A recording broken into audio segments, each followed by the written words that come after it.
ধর্ম হোক যার যার বড় মা সবার, এই কথাটা শুনলেই যেই জায়গাটার কথা মনে পড়ে সেটা হলো নৈহাটির বড় মা।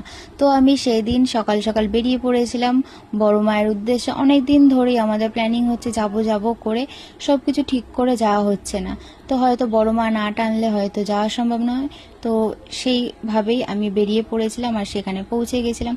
কিন্তু সত্যি বড় মা আছে, না হলে আমরা ভোর 5টা ট্রেনে যাওয়ার কথা ছিল, সেই দিন আমরা গেছি 7টা ট্রেনে।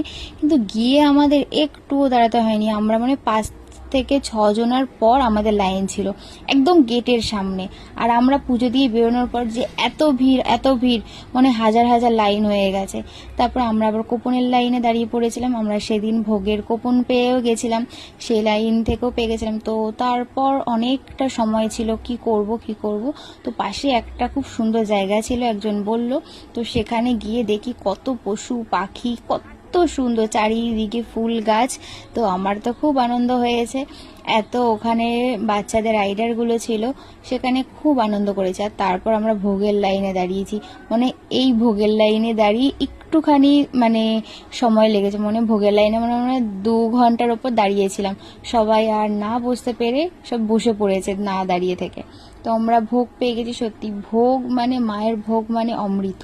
তো আমরা সেখান থেকে বেরিয়ে আমার বাড়ির উদ্দেশ্যে পৌঁছে গেছি। জয় বড় মা।